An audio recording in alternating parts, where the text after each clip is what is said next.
We continue now with our study of apologetics. We recall that what we've been examining in the past lectures are the options, the alternatives to give a sufficient reason to explain reality as we encounter it. And we've looked at the first option, that it is an illusion, and we have eliminated that possibility. Then the second one we looked at in great detail was that reality is self-created. And when we examined that, we saw that from an analytical perspective, from a logical analysis, this is a self-defeating idea. That is, it is absurd by definition because it's rationally impossible. Then the third alternative we looked at was that the universe is self-existent or created by something ultimately that is self-existent. Now, with the concept of self-existence, we understand immediately that of the four alternatives, already we've established that there must be something, somewhere, somehow, that's self-existent because we've eliminated the others by the impossibility of the contrary. Now, then we're going to have to discuss where and what it is that is self-existent. But first of all, I want to just look at the concept of self-existence. And the first thing we want to ask is this question: is it possible for anything actually to be self-existent? We've seen that it's logically impossible for something to be self-created, again, because for something to create itself, it would have to exist before it was, and it would therefore have to be and not be at the same time in the same relationship. And so logic eliminates this as a rational possibility. Now I'm asking the question, is the idea of something's being self-existent and eternal a rational possibility? Now, there have been times in the past in the history of philosophy when some people have gone so far with reason that they have actually argued that if anything can be conceived of rationally, it must in fact exist in reality. That's not what we're going to be trying to demonstrate now. For example, I can conceive of the existence of a unicorn. We have the ability to abstract, combine, and relate ideas and disassemble them and then reassemble them, putting horns on the noses of horses and that sort of thing, borrowing from the rhinoceros, where we do see a horn on the nose of an animal, and we can transfer that to a duck if we want to, and conceive of a duck with a horn on its nose. Or you maybe have been in certain stores, sporting goods stores, where you will see on the wall the heads of deers and with their antlers, and then alongside of them you'll see a rabbit's head with antlers coming out of the top of it, because some taxidermist came up with the idea to implant deer's horns in the skull of a rabbit, as if somebody had actually shot a rabbit with a wonderful deer's rack on its head. That is, we can conceive by taking apart certain aspects of animals and reconfiguring them and coming up with ideas of rabbits with horns, or with the horse with the horn in terms of the unicorn. But just because it is rationally conceivable to have a unicorn does not mean that such animals exist. But you can't deny the possibility or the reality of unicorns on the grounds that they are rationally impossible. We've denied self-creation on the grounds that it is rationally impossible. So now we're asking now, is self-existence a rationally possible idea?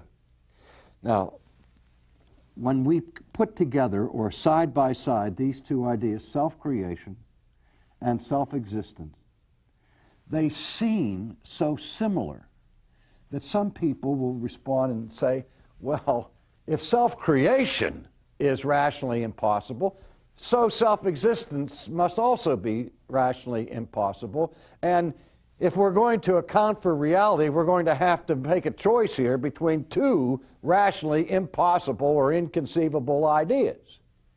And so what difference does it make whether you go to self-creation or self-existence? Well, here's the difference. There is nothing illogical whatsoever about the idea of a self-existent eternal being. That is, of a being that is not caused by something else.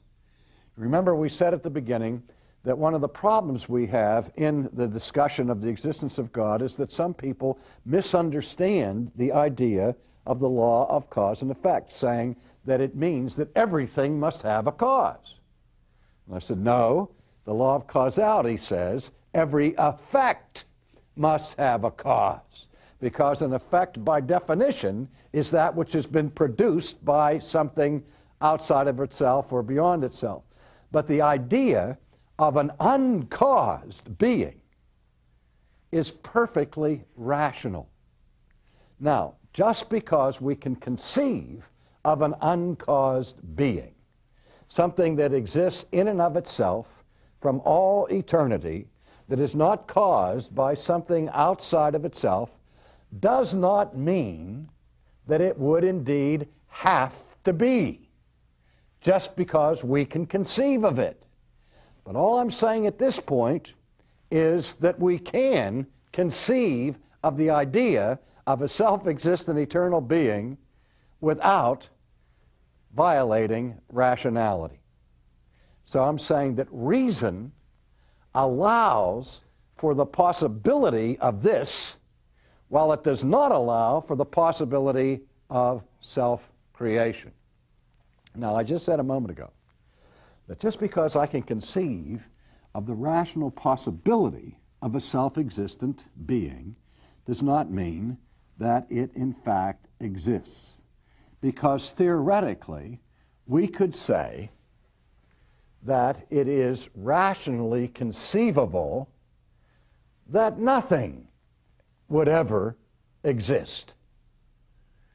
Let me say it again. It is rationally conceivable that nothing exists now and nothing ever existed. However, once we take that step that we took at the very beginning of this construct, that if something exists, then that changes everything. Because if something exists, then the idea of self-existent being becomes not only possible, but necessary. Let me say it again. If there is anything that exists, now the idea of something that is self-existent becomes not merely a rational possibility, but it becomes a rational necessity. And so let me explore that idea in a little bit more detail by, again, putting the idea of self-existence, which in theology we call the attribute of aseity. That is, that something exists in and of itself. It is uncaused. It is uncreated. It differs from everything in the universe that has a cause, that is dependent or derived. And so this idea of a self-existent eternal being that has the power, or aseity, means it has the power to be in and of itself. Or another way of saying it is that it has the power of being in and of itself. It doesn't gain its existence or its being from something antecedent to itself, but it has it inherently. And because it has it inherently, it has it eternally. there was never a time that a self-existent being did not exist. If it did, then it would be not self-existent. It would have to have been created by something else. And so a self-existent being is, by definition, one that always has been. So, in any case, as we look at this idea of self-existence, we're now saying that it exists not only, possibly, from a viewpoint of reason, but also necessarily. Now, when St. Thomas Aquinas was arguing for the existence of God in his day, one of his 5 arguments was an argument for God from the principle of necessary being. So that in theology, God has been called the ens necessarium, that being whose being is necessary. Now, there can be a little bit of confusion at this point. It gets a little bit complicated, so we're going to have to think carefully now and closely. When philosophers and theologians speak about God as necessary being, there are 2 distinct ways in which God is described as a necessary being. The first way he's described as a necessary being is that he is necessary by virtue of rationality. Or to say that the existence of God, if anything exists, is rationally necessary. That is, if something exists now, reason demands that we come to the conclusion that something has always existed, that something somewhere has the power of being within itself, or we simply could not account for the existence of anything. Again, I remind you, if there was ever a time when there was nothing, absolutely nothing, what could there possibly be now? Except nothing. Because ex nihilo nihil fit, out of nothing, nothing can come, unless it comes by itself, creating itself, which is a rational impossibility. Now, I realize at this point that there are going to be people who say, wait a minute, science now shows you that you can have, through quantum physics and quantum mechanics, something coming from nothing. Science shows no such thing. Science shows things that are mysterious, things that you can't fit into your present paradigms. I'll agree with that. But to argue for something from nothing is not only not good theology, not good philosophy, it's not good science either, because it's manifestly absurd. So, but we know that something exists now. So that means there could never have been a time when there was absolutely nothing. There's always had to be something. Now, so far we haven't demonstrated that it's God, but we're only arguing at this point that there must be something that has the power of being within itself and has always been there. And because that is a being whose being is necessary logically. It's a logical necessity that we postulate such an idea of self-existent being. Again, we began with the rational possibility of self-existent being, but given the thesis that there is something that exists now rather than nothing, then that takes us to the next step, that there must be a self-existent being through rational necessity. So that when we talk about God being a necessary being, in the first instance, what we mean by that is that his existence is a necessity of rational postulation. Reason demands the existence of a self-existent eternal being. And that's very important for the Christian who's trying to defend their faith. Because let me just say as an aside right now, that the guns of criticism against Judeo-Christianity are aimed and focused almost exclusively at the idea of creation and the idea of a creator. Because if you can get rid of creation and get rid of a creator, then the whole concept of God collapses.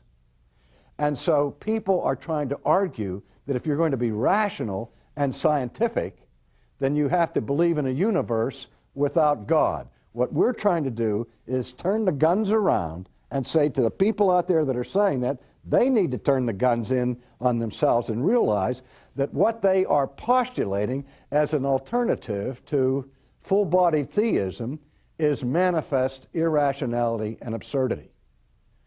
That reason demands that there be necessary being. But that's only one way in which we define the idea of necessary being. That is, it is rationally necessary.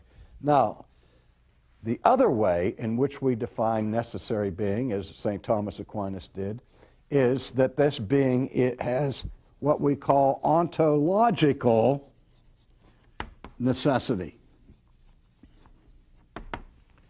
Now here it gets a little bit more abstract, a little more difficult if you're not a student of philosophy. I've already defined this term ontology before, but we're going to take the time to go over it again. Ontology is the study or the science of being. So when we say that God is ontologically necessary, we mean by that he exists by the necessity of his own being. He doesn't exist because reason says he has to exist. He exists eternally because he has the power of being in himself in such a way as that this being cannot not be. That's the difference between us and God. We say that God is the supreme being, and we say that we're human beings, but the difference between the supreme being and the human being is being. Is that my being, or my existence, is creaturely existence by which I am a dependent, derived, contingent creature. I cannot sustain myself forever. There was a time when I was not. There is a time when my life in the form in which I'm living it now will undergo some kind of transition. I will in fact die. Right now, for me to continue to exist in my present state, I need to have water, I need to have oxygen, and I need to have a heartbeat and brain waves and so on. I am dependent upon all of these things in order to continue to exist. 100 years ago, there was no R.C. Sproul. I did not exist. Now I exist. I have a beginning in time. And my life can be measured in terms of time.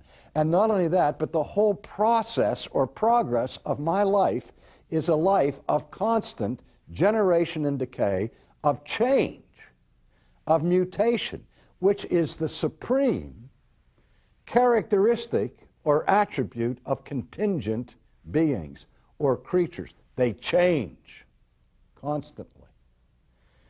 Whereas that which has self-existent, eternal being is changeless, because it is never losing any of the power of its being, nor is it gaining anything in the scope of its being, because it is what it is eternally, and it's not that it borrows or adds something to itself after 500 years of eternity.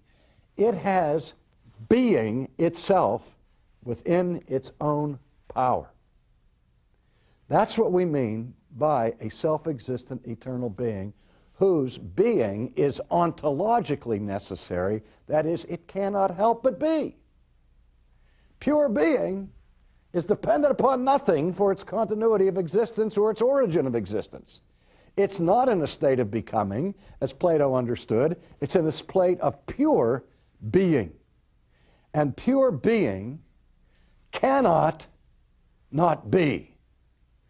That was behind, by the way, in shorthand thinking, Anselm's ontological argument that reflect an attribute only of one being, the most perfect being conceivable, can it be said of that being that it cannot not be. It must be in reality as well as in the mind, but that's another story. But in the meantime, this is the link we have with biblical theism. This is how God reveals himself with his sacred name to Moses in the Midianite wilderness. When God calls Moses out of the burning bush and sends him on this mission to Pharaoh to liberate the people of Israel. And Moses now, in his amazement, watching this bush that is burning but not being consumed, and hearing this voice speaking to him out of the bush, calling him by name, saying, Moses, Moses, put off your shoes from off your feet, for the ground whereon you're standing is holy ground. Moses' first question he asks God is, who am I that I should do these things? That's the first question he had. He wanted to know who he was.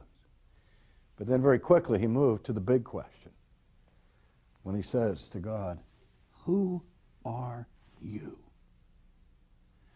Who shall I tell the people of Israel has authorized me to ask them to go on this act of rebellion against Pharaoh?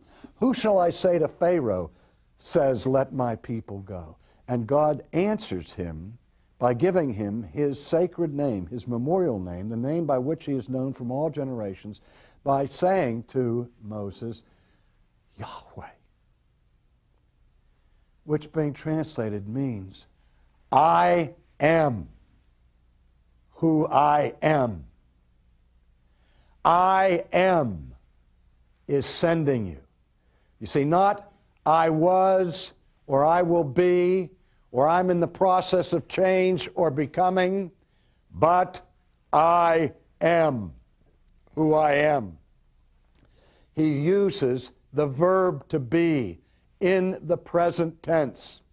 This is the name of God, the one whose being is always present, eternally present, and eternally unchanging, without whose being nothing else could possibly be.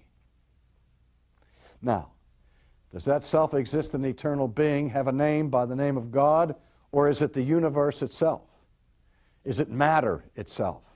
That's what we'll look at in our next session.